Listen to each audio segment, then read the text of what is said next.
बावजूद बिहार में वो विकास की योजनाएं धरातल पर नहीं उतर पाई, उसके सबसे बड़े जिम्मेदार अगर कोई है तो वो मुख्यमंत्री नीतीश कुमार जी हैं।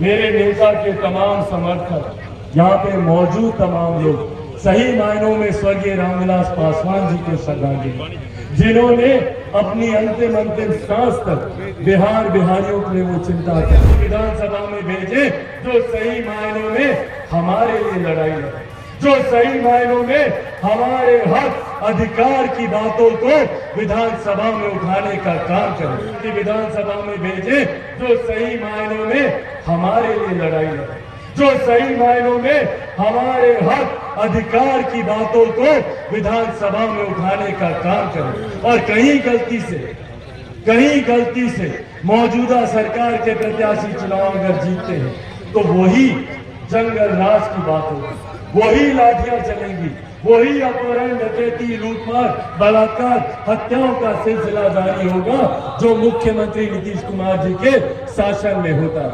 और जो बिहार में सरकार चल रही है, विकास की ये लोग बातें करते हैं, भैया बताइए ना, पिछले 32 साल से बिहार की जनता ने इन लोगों पर नहीं तो और किस पर विश्वास किया। 90 के दशक से लेकर आज तक बिहार में इन्हीं लोगों की सरकार रही है, भले वो राष्ट्रीय जनता दल हो या जनता दल यूनाइटेड हो, यही लोग पिछले 32 साल से सरकार में।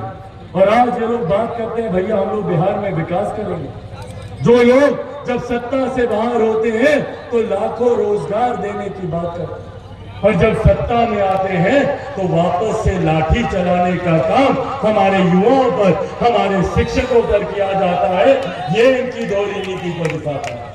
जब विपक्ष में कोई रहता है तो कहा जाता है भैया सीटेट बीटेट सबको भर्ती की जाएगी, 7वें चरण की भर्तियों की बात होती है, सुशासन की बात होती है, यहाँ पर मंगल राज कायम करने की बात होती है। पर वही सत्ता में आने के बाद वही अपहरण, वही हत्या, वही बलात्कार, वही लूटमार का सिलसिला जारी होता है। ये अब हम लोगों को समझना है और हम लोगों को जानना है कि भैया सही मायनों में कौन दिन रात सुख दुख की घड़ी में हमारे साथ खड़ा है, कौन सही मायनों में हम लोगों के लिए लड़ाई लड़ने का काम करता है।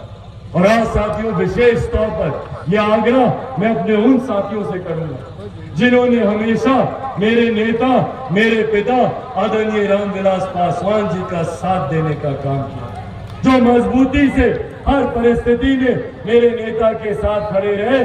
मैं उन लोगों से भी अंत में यह आग्रह करूंगा, मेरे नेता को गए आज लगभग 2 साल हो गए। इन 2 सालों में मैंने हर संभव वो प्रयास किया, भले मुझे सड़क पे रह के संघर्ष करना हो, मैं कभी ना घबराया ना विचलित हुआ। मैंने हर संभव प्रयास किया कि कैसे मैं अपने नेता के सपने को पूरा करूं।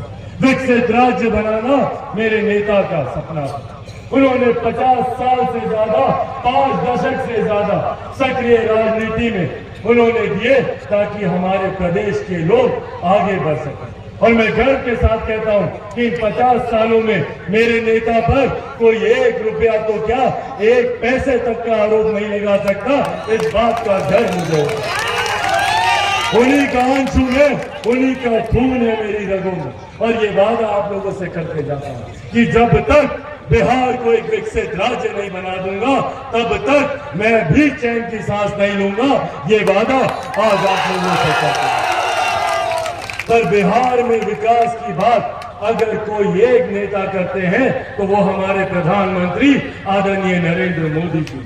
कोई एक व्यक्ति जो बिहार को विकास की राह पर मजबूती से आगे लेकर जाने की सोच रखते हैं, भैया मैं उनकी सोच में कभी कोई खोट नहीं हो सकती। हमारे प्रधानमंत्री जी की सोच यकीनन यहाँ पर जिनके माध्यम से वो विकास को धरातल पर उतारने का प्रयास कर रहे थे वो नेता गलत थे। मुख्यमंत्री जी के माध्यम से प्रधानमंत्री जी ने कई बार सोचा कि भैया डबल इंजन की सरकार है, जो प्रधानमंत्री जी केंद्र में चाहते हैं उसको वो धरातल पर उतार पाएंगे।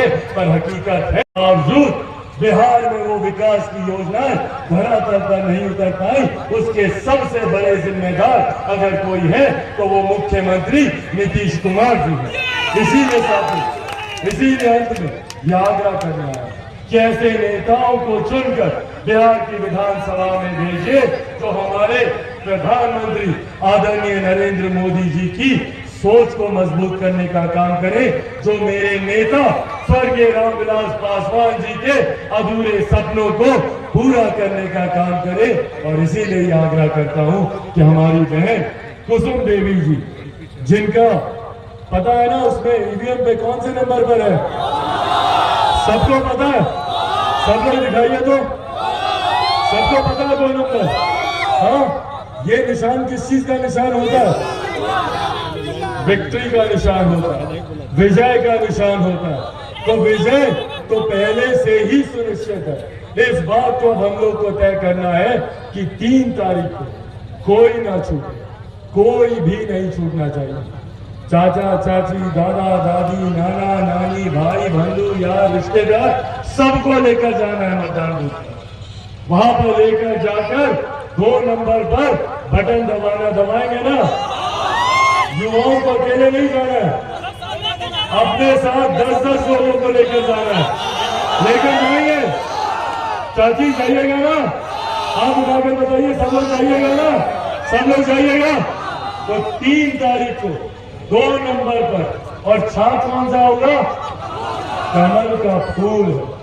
कमल के फूल पर बटन दबाकर आप लोगों को अपना आशीर्वाद देना। और सही मायने में मेरे नेता को अगर श्रद्धांजलि, मेरे नेता के तमाम समर्थक, यहाँ पे मौजूद तमाम लोग सही मायनों में स्वर्गीय रामविलास पासवान जी को श्रद्धांजलि, जिन्होंने अपनी अंतिम सांस तक बिहारियों के लिए वो चिंता करते हैं। साथ ही में यहाँ से जिनका निधन हुआ सुभाष जी, वो भी अपनी अंतिम सांस तक संघर्ष करते रहे। सही मायनों में इन दोनों नेताओं को अगर सही में श्रद्धांजलि होगी तो वो श्रद्धांजलि हमारी बहन कुसुम देवी जी की जीत से वो श्रद्धांजलि होगी। यही अंत में आप लोगों से वादा लेने आया हूँ, और अंत में आप लोगों से पुनः याद करूंगा और ये विश्वास दिलाकर जाऊंगा कि चिराग पासवान मजबूती से हर सुख दुख में आपके साथ खड़ा, और आप लोगों का साथ ही है जिसने चिराग पासवान को तमाम विपरीत परिस्थितियों के बाद भी जीवित रखा।